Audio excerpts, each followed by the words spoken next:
Hi good evening മച്ചാന്മാരെ. Chef Joseph ജയനാഗതനായിരിക്കുകയാണ്. നമ്മുടെ മുൻകണ്ട ആ ചെറുമീൻ നമുക്കൊന്ന് ഫ്രൈ ചെയ്താലോ? കുറച്ച് നമുക്ക് കുരുമുളക് പൊടിയും മഞ്ഞൾപ്പൊടിയും ഉപ്പ് ഇത് മാത്രം മതി.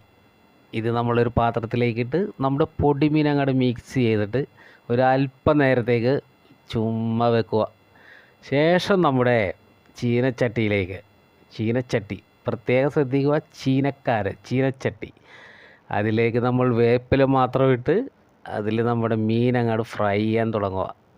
അതിൻ്റെ മേലയിലേക്ക് കുറച്ച് വെളുത്തുള്ളി ക്രഷ് ചെയ്തിട്ട് അങ്ങോട്ട് വിരിക്കുക. അതിന് ശേഷമാണ് നമുക്കതിൻ്റെ സ്മെല്ല് വരാൻ ആരംഭിക്കുന്നത്. ഇതിൻ്റെ സ്മെല്ല് വരുമ്പോൾ നമ്മുടെ അയൽവക്കവും നമ്മുടെ പരിസരവും ചെറുമീൻ്റെ സ്മെല്ലാൽ പൂരിതമാകും. ഇത് നമുക്ക് നമ്മുടെ വെള്ളരി ചോറുണ്ടല്ലോ, വെള്ളരി ചോറോട് കൂടി കുട്ടികൾക്ക് ഉൾപ്പെടെ നല്ല രീതിയിൽ ആഘോഷിച്ച് കഴിക്കാം മച്ചാന്മാരെ. താങ്ക്